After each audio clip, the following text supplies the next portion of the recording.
I'm going to just jump right to the assignment summary since you already know the structure of the course. As always, first you want to watch this video. For the module review, you want to read Chapter 5 and review the PowerPoint presentation for Chapter 5.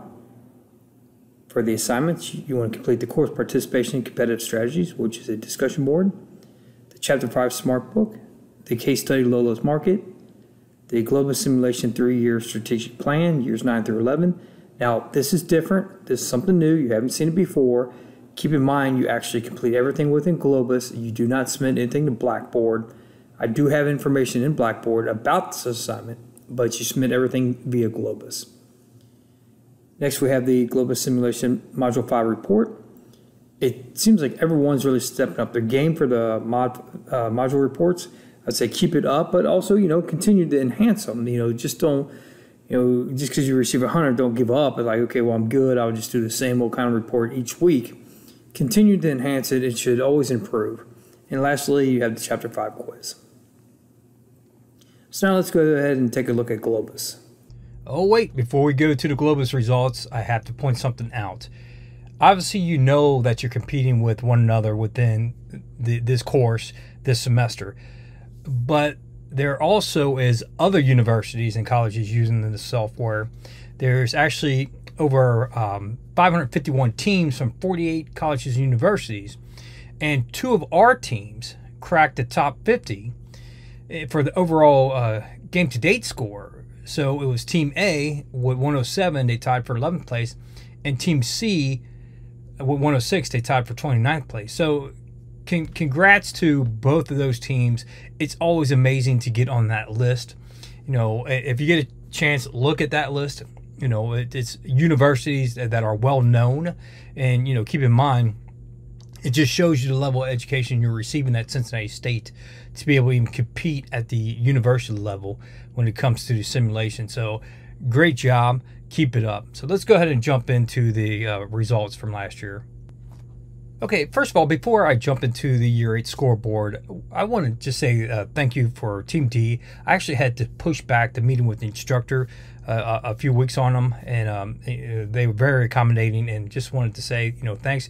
And, kind of applaud them because they didn't even have a chance to ask me that many questions, prior to that. And, they're sitting in second place on Year 8 and gained 4 points, and second place in the game-to-date scoreboard. So, like I said, then again, I just wanted to, say thank you for making that accommodation for me.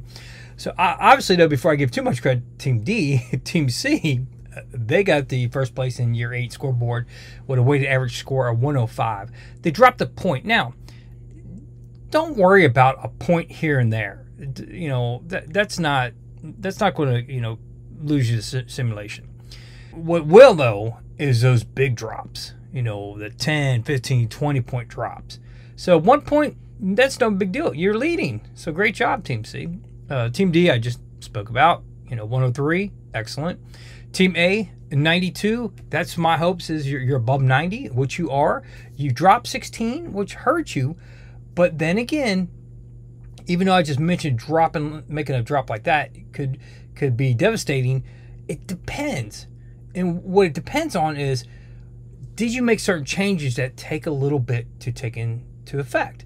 And if so, the 16-point drop is not that big of a deal. Okay, so we'll know Year 9, Year 10 if you're okay or not. And Team B, you dropped 6. Then again, 6 is not that big of a deal. You're at 89. I wish you was at 90, but hey, 89's at this point is still a respectable score. Get it above 90 though, here in the coming weeks. So now if I jump to the game-to-date scoreboard, Team C is at 107, first place. Team D is at 103. Team A is at 100. And Team B is at 91, which, like I said, I always like everybody to be above 90, which you are now. I've said this last week. This is going to be a tough competition. If you think about it, 16 points from top to bottom, from 91 to 107, that's no big deal. 16 points is nothing. Especially if Team B starts creeping up and gets in 95, 97. It's anybody's game. Now, Team C, D, and A, anywhere from a 4-point to a 7-point difference, I mean, then again, that's one good year, and you could leapfrog somebody. So, you know, it's going to be, I believe, very interesting and fun for me to watch this semester, you know, especially summer semester. You know, I commend everyone so far. I have zero concerns right now because of the overall game-to-date scoreboard score. I mean, that everyone has. So now it just becomes, how do you get to first place?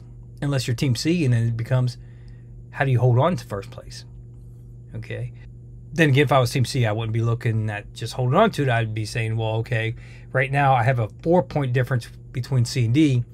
I want to increase that. I want to get it to 10 points. And that's probably, you know, you need at least 10 to have a little bit of a cushion. And 10 wouldn't even guarantee you to win it all at the end. It just, you know, 10 points would have, you feel a little bit better if you had a 10-point spread. Because 4 points is nothing right now. So, everyone, you know, keep up the great work. I cannot say enough. You know, obviously, if you need anything, you know, please feel free to reach out to me. And I hope you're having a great summer. Take care, everyone.